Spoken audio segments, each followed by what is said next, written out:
Let's take a bird's eye view of Paul's first missionary journey. We know that he begins in Syria, in Syrian Antioch. So we will fly there, and we come to the ancient city where the ruins are still here on the side of the hill. There is a city here, which you can see, quite large city. Its name is Antakya, which is very close, isn't it, to Antioch.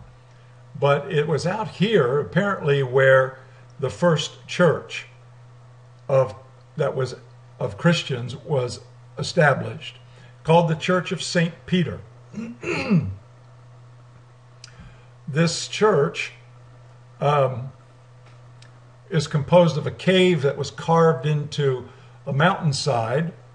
It went about 13 meters deep, and you can see here 9.5 meters wide, 7 meters high. And it was one of Christianity's earliest churches. Whether or not it was the church where Paul and Barnabas were commissioned, I wouldn't be surprised. I think it may very well be. This is the facade of it as you would see it today. The Church of St. Peter in Antakya, Syrian Antioch. Well, we know that they were commissioned here at this place, and after they received their blessing, they went to the seaport of Seleucia. We're back out here a little ways, and you can see they traveled down the road, and this was the Roman port here at Seleucia. There's a city here still of that name to this day. It's quite a picturesque place. You can see there are mountains here nearby. Let's see if we have some pictures here. Here are some of the early Roman ruins of the town when it was probably Antioch's major seaport. From here they took ship across the eastern Mediterranean to Salamis, Cyprus. And this was a trip of about 125 miles. They came here to this side of the island, and we can still see there are some ruins here to this day of the town, of the city. Here are some Roman ruins of the seaport town where Paul and Barnabas landed and did their first preaching. Isn't this where they encountered the Bar-Jesus, the sorcerer here? There's a Roman amphitheater here. These lower seats are probably original, and these upper seats have probably been added at a later time. So we can still see that in these places they still exist. Let's zoom back a little bit as we take a look at Cyprus, the island of Cyprus, and we can probably gain an insight into how Paul and Barnabas traveled on this first trip. As you can see, there's a very tall range of mountains here across the island that probably would have prohibited them from going directly to Paphos. And so they probably followed the Roman roads that went around the island until they came, of course, to the seaport town of Paphos. And we can still see lots of Roman ruins here from the time of Paul and Barnabas and when they were traveling in this part of the world. You can still see the ancient port here. Let's see what pictures we can see. Today it's quite a resort area. It's quite pretty, isn't it? And a lot of people come here for their Mediterranean holiday. Let's look at it. There's a nice lighthouse here. Let's see what these ruins are. Oh yes, we can look at some old mosaics. It gives you an idea of some of the wealthy people would have lived here. Some of the mosaics, beautiful sunset, Don't know what that is. Here's some more ruins here of Paphos. Oh, there's a nice harbor view. And more mosaics. If you've ever traveled to any of the ancient sites in the Mediterranean, this is a very common sight to see the ruins with the beautiful mosaic floors in the center. Well, we know that they spent some time in Paphos and then left to go to Antalya. Antalya was the major seaport here on the southern coast of Turkey, and this is about 175 miles, so this would have been a pretty good trek.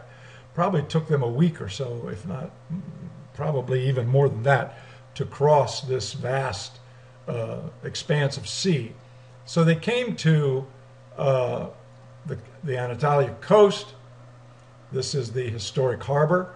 Let's see what we can see here. We can get a picture and zoom right in to look at this place where our friends landed perhaps on their first missionary journey. These are some pretty old walls back here we can see, but lots of nice little fishing boats lined up. But this was the historic harbor into which our Christian brothers first came. Well, they didn't stay here long. They took off and went almost due north out of the seacoast town. And let's spin the map back around so that we have north on the top. And as you can see here, we're going to find up here is Pisidian Antioch. They followed the road, probably up here through these mountain passes, or they may have come all the way around here. It's hard to say. These are some pretty rugged mountains, as you can tell. This would have not been an easy trek, but I'm sure that they found the Roman road here would have found a pass through which they went. This was called the Central Lake District. This whole area was called Galatia by the Romans, Galatia. So let's go into Pisidian Antioch. This is where they went, and this is a very interesting site. Now you can see the town today is here, but the ruins of the town are up here on this hillside. I found this very interesting. You see this spot here. This was the site of the Church of St. Paul. And if we read this sign, it says that the Church of St. Paul was built in 325. So the ruins we're actually seeing are 4th century. But they were built on the site of the synagogue where St. Paul first preached to the Gentiles in 46 AD, which is, we're studying here in Acts 14. This is the world's earliest church consecrated to St. Paul, and it was the largest church of its day.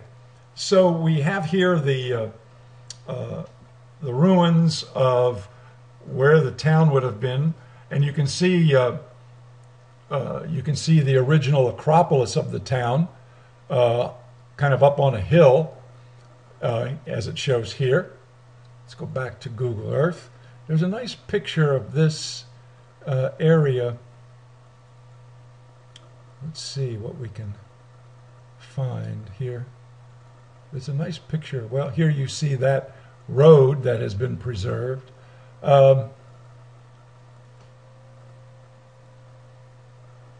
Pisidian Antioch. So this was just probably part of the town. The rest of the town has probably been gobbled up. But this would have been, in fact, this would have been on the outskirts of town. We know the synagogue was almost never in the center of town, but was on the outskirts. Oops, we've already seen that picture. So let's leave that. So from Antioch, they stayed at Pisidian Antioch for quite a while, even though there was a lot of opposition to their ministry here. And then they went to Lystra. Lystra is down the way. And there's something to be, oh, I'm sorry, they went to, they went to Lystra. Lystra is not much of a place, as you can see. It isn't now, and it wasn't then. Just a raggedy little town on a hillside here. Let's see. I think we can go in and get there's a panoramic shot down in here of what Lystra is at least like today, if I can find that picture. There it is. We have one here. Let's go down and take a look in the city, shall we? You can see the hills surrounding it. And this is the kind of town, I mean, there's not a whole lot to be said for Lystra, even to this day. Mud brick walls, stone walls. Here's an ancient ruin here.